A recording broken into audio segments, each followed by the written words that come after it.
Hey there, Lexies. Welcome back to another sit down video. If you're new to my channel, hey, hi, my name is Mary and this is my vlog channel. I want to jump right into today's topic. I'm a little bit late, but I still have 7 days to spare. If you know me from anywhere else other than this video, then you know that I don't celebrate my New Year's January 1st. But in the spirit of newness, I did want to make a video about lessons I learned / relearned in 2023 that I plan on taking with me into 2024. Cue the intro.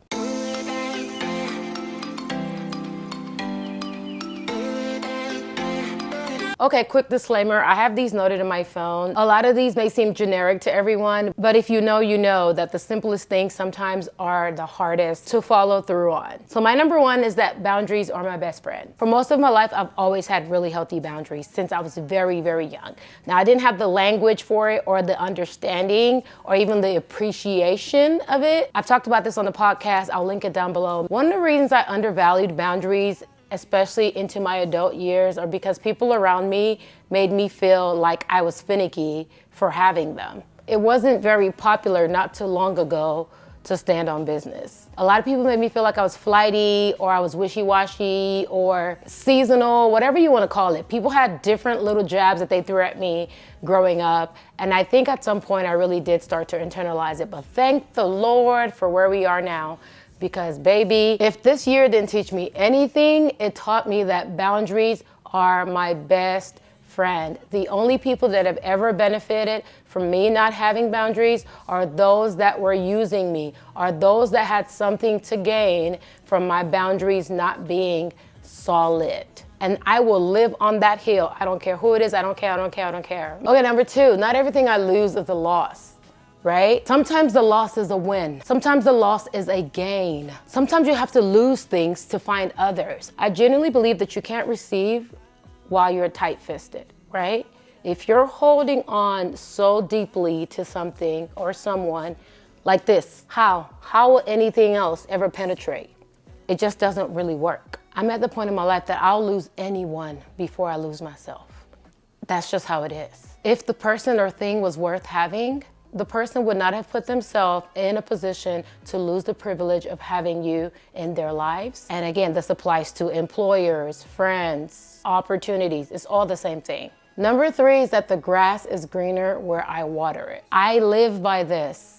And this year has really solidified it for me. What you focus on expands. Where attention goes, energy flows. So instead of spending a lot of time trying to see whose grass is greener, I am going to focus on my grass and water it, right? It's the equivalent of blooming where you're planted. Sometimes the soil won't always be ideal, but you do the best with the cards that you've been dealt. And that's it. Number four is that building a life that I don't need or want to escape from is the goal. That's literally my life goal. That's what I realized this year. Whatever that looks like financially, emotionally, mentally, spiritually, physically, it just needs to align to that one mission statement. If you know me, you know that I love a good travel. You know I love a good adventure. You know I love to explore the world. But nothing beats having a life, an actual day-to-day life that you don't need or even want to escape from. That way, everything else you go through is done with full appreciation rather than escapism. There's a huge difference. And I'm so glad that this year really grounded me and solidified that for me. Number five is to cherish my family. Once again, a lot of these are gonna sound very basic to y'all, but sometimes when we've had something all of our lives, we take it for granted. And in my case, I have always known the value of the type of family that I have, but sometimes I feel like it really doesn't dawn on me how deeply nourishing the relationships are until I hear people who talk about lacking that in their life. And I'm like, man, I can't relate, and I can't even imagine what it's like to relate to that. Does that make sense? And so while I've always prioritized my family, I think this year really drove it home for me. This year taught me that these are the people that have been pouring into me for as long as I've been breathing, and they are the ones that I need to pour back into. I recognize it's a sensitive topic, especially during the holidays, but for me, I'm just grateful to have a family that I don't want to get away from. Does that make sense? Because a lot of people dread these get-togethers, whether it be Thanksgiving, Christmas, whatever the holiday is that requires them to see family, a lot of people dread that, and they have to put on a mask just to be around the people that are supposed to love them. And so I'm just grateful that I'm able to show up fully and wholly around my family and still be able to be received in love and light. Forever grateful. Okay, number 6. Now is just as good of a time as any. This year really drove this point in for me. There is never going to be the right time. There is never going to be the perfect scenario. If you're waiting for perfection, if you're waiting for the stars to align, if you're waiting for someone's approval, if you're waiting for someone's validation, if you're waiting to feel like you're ready, you'll never do the thing. You'll never go to the place. Now is a good time as any. And I promise y'all, this was embedded in my DNA. I'm convinced it was. Life happens sometimes, and as adults, we find ourselves trying to be responsible and just trying to make the rational decision. But if there's anything that this year has taught me, is that sometimes your decisions are not going to make sense to even you, right? But if you're following your calling and you're following your own life path, you can't go wrong. Last but not least, hesitation is my stop sign. This can apply to situations as well, but the 2 things that are sticking out to me right now are people and job opportunities. Both of those things in my life, I have been fortunate enough to always get this nudge when I need to stay away. But sometimes I'll go against my better judgment. And I've done it a couple of times in my life with work. And I will find out in the end that, oh my gosh, this was the most toxic situation. Or, oh my God, I should not have taken that brand deal, right? Or, oh my gosh, I should have listened to that feeling of discomfort when I crossed paths with this person for the first time. It never fails. If I am hesitant towards something or someone, there is a reason for it. And sometimes it is okay to not find out. And this year, drove it home. I'm talking about it drilled it into my medulla because I get it now. If I didn't get it before, I got it. Okay? I think the last couple of years have been about giving people and opportunities the benefit of the doubt, but I'm back to my default setting.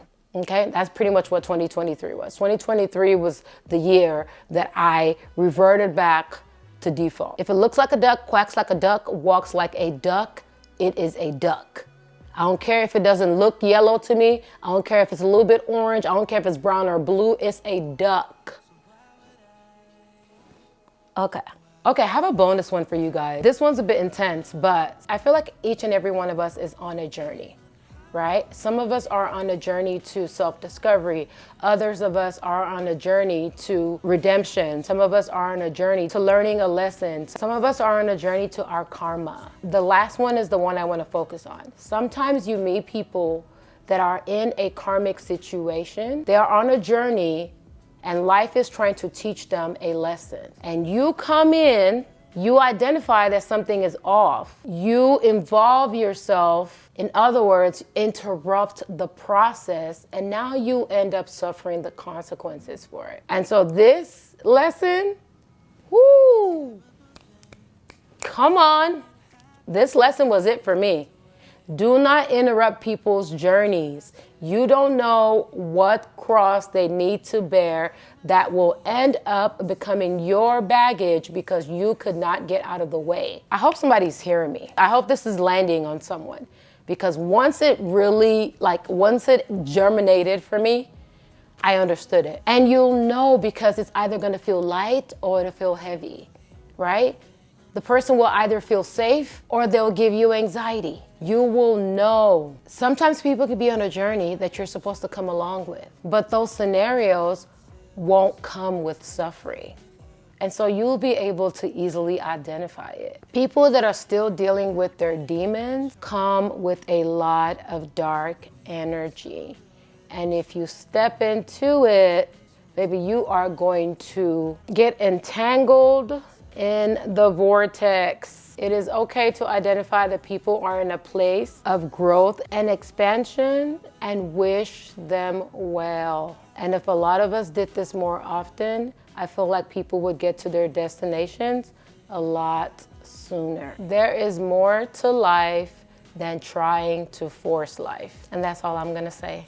Thank y'all for watching. I don't feel like I've done a sit down in a while. In 2024, I'm hoping to do a lot more of those just because the vlogs may not be vlogging as much as they vlogged this year. Let's put it that way. But we don't know. We never know, okay? I don't make any predictions. I'm just here and I'm alive and I'm grateful for that. So thank you for watching and I will see you on the next video. No, wait. If you made it to this part, please comment below lessons that you learned this year that you're taking into 2024 with you. I'd love to hear from you. Thank you for watching. Okay, bye.